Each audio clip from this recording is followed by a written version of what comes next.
Some stories never let go. They echo through time, whispered in ancient texts and around campfires. Atlantis is one of those legends, a sunken city, a grand mystery, a civilization lost in a single day and night. The idea of a highly advanced society wiped out in an instant is irresistible. It's a story of greatness and sudden destruction, a cautionary tale that still resonates. The search for Atlantis has launched expeditions and filled libraries with theories. Why does it fascinate us? Atlantis is the ultimate unknown, a blank spot on the map of human history. Finding it would rewrite our understanding of the ancient world. The allure isn't about treasure, it's about answers to our biggest questions. Imagine a society more advanced than any other, gone in a heartbeat. It's a reminder of how fragile even the greatest civilizations can be. The mystery forces us to reflect on our own world and our place in history. So we keep searching, diving into oceans, trekking deserts, scanning ancient texts for clues. Every new discovery, no matter how small, fuels hope. The quest for Atlantis is a testament to human curiosity and the thrill of the chase. Exploration is about pushing boundaries and daring to believe the greatest discoveries are still ahead. Every mystery has a beginning. For Atlantis, it starts with Plato. Around 360 BC, Plato wrote the Timaeus and Critias, introducing Atlantis to the world. He claimed the story came from Solon, who heard it from Egyptian priests. This lineage gave the tale credibility that's intrigued people for centuries. Plato described Atlantis as a powerful naval empire, existing 9,000 years before his time, beyond the Pillars of Hercules, what we now call the Strait of Gibraltar. Atlantis, he said, was larger than Libya and Asia Minor combined, ruling over other islands and parts of Europe and Africa. The story is one of hubris and divine punishment, noble origins, corrupted by greed and power. The Atlanteans attacked Athens, but were defeated. Then, in a single day and night, Atlantis was swallowed by the sea. Earthquakes, floods, total destruction. Plato's account is chillingly specific. The island vanished forever, leaving behind only legend. No slow decline, just a sudden, catastrophic end. This dramatic finale is what makes the mystery endure. Was it history, allegory, or something in between? The debate began with Plato, and it's never stopped. Plato didn't just tell us where Atlantis was. He described what it was like.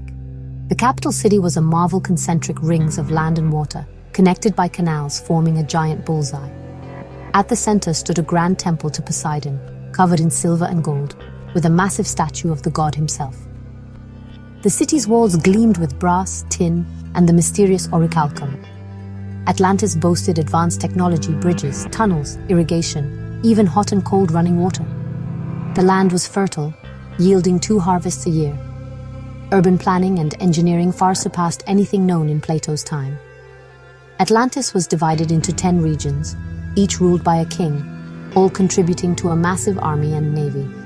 Plato claimed they had over 1 million soldiers and a fleet of 1,200 warships. This military might made them a superpower and a threat. The vivid details paint a picture of a society at the height of its power. But all this greatness vanished overnight. Was it real or a vision of what could be? The search for Atlantis starts with Plato, but it doesn't end there. Scholars have scoured ancient texts and myths for any hint of a lost civilization. Yet, outside Plato, there's no direct mention of Atlantis in surviving ancient writings. This silence leads many to believe Plato invented the story as a philosophical lesson. Still, the lack of written evidence hasn't stopped the hunt for physical proof.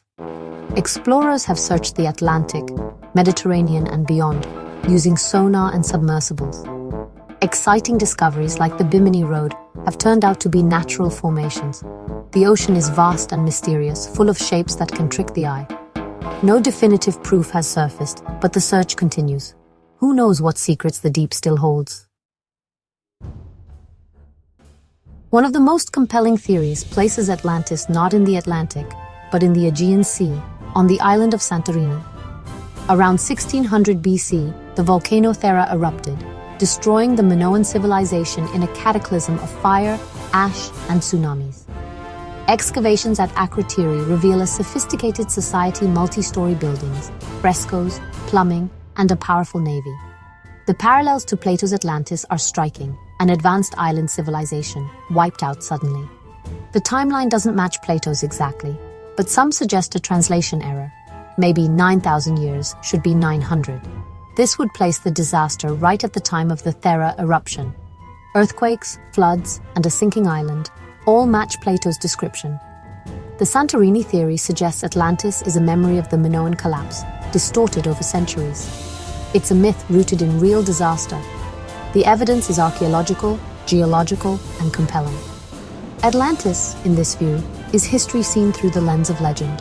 The truth may be buried in ash, not under the sea. Sometimes myths are memories of real events. What if Plato was right about the location? Some point to the Sahara Desert's reshot structure, the Eye of the Sahara. From space, it's a massive circular formation with concentric rings, eerily similar to Plato's description. Proponents argue it matches the city's dimensions, with mountains to the north and a plain to the south. But it's in the middle of a desert, not an ocean. The theory suggests the Sahara was once lush, with rivers and lakes, and the reshot structure was coastal or even an island.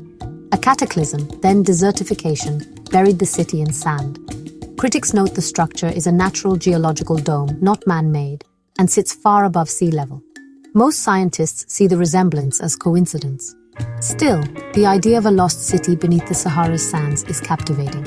Atlantis, whether underwater or under sand, remains elusive. The mystery endures, fueled by imagination. The most speculative theory puts Atlantis in Antarctica. Charles Hapgood's idea of crustal displacement suggests Antarctica was once temperate, home to a great civilization. A sudden shift sent the continent to the South Pole, flash freezing Atlantis beneath miles of ice. Supporters point to the Piri Reis map, which some claim shows Antarctica's coast before it was covered in ice. They argue ancient mapmakers were Atlanteans, charting the world with lost technology. Mainstream science rejects this. There's no geological evidence for rapid crustal shifts, and ice cores show Antarctica's ice is millions of years old. The Piri Reis map is likely a distorted view of South America.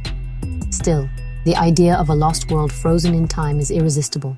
Atlantis in Antarctica is a story of extremes, mystery at the edge of the world. It's a theory with little evidence, but endless allure. Sometimes the wildest ideas keep the legend alive. After all the theories, one question remains. Was Atlantis real, fiction, or something in between? Some take Plato literally. Atlantis was a real place waiting to be found. Others see it as allegory, a warning against hubris, a philosophical lesson, not a lost city. Then there's the middle ground, Atlantis as myth rooted in memory, inspired by real disasters like Thera's eruption. Over centuries, stories were embellished, details distorted, and Plato shaped them for his own purposes. This view explains why the legend feels so vivid, yet evidence is elusive. The debate keeps the mystery alive. Fact, fiction, or fable, Atlantis endures. The search is as much about philosophy as archaeology. It challenges how we interpret history and myth. Without a definitive discovery, all interpretations remain possible. Atlantis is a puzzle with pieces missing, and that's what makes it irresistible. The legend lives on because the questions never end. Why does Atlantis still grip our imagination? It's more than a sunken city. Atlantis speaks to our hopes and fears, a lost golden age, a utopia destroyed.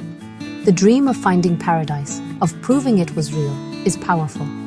The search for Atlantis is the ultimate expression of human curiosity. It's the same spirit that drove explorers to sail into the unknown, and scientists to probe the depths of space. Atlantis is one of our planet's greatest mysteries, a challenge that calls to the explorer in all of us. The legend is also a cautionary tale about arrogance and the fragility of civilization. It forces us to reflect on our own choices and the fate of our world. Whether Atlantis is ever found almost doesn't matter. The quest itself inspires new technologies, new discoveries, and new dreams. As long as there are blank spots on the map, we'll keep searching. The adventure continues. Atlantis endures, not just as a lost city, but as a symbol of our undying need to explore.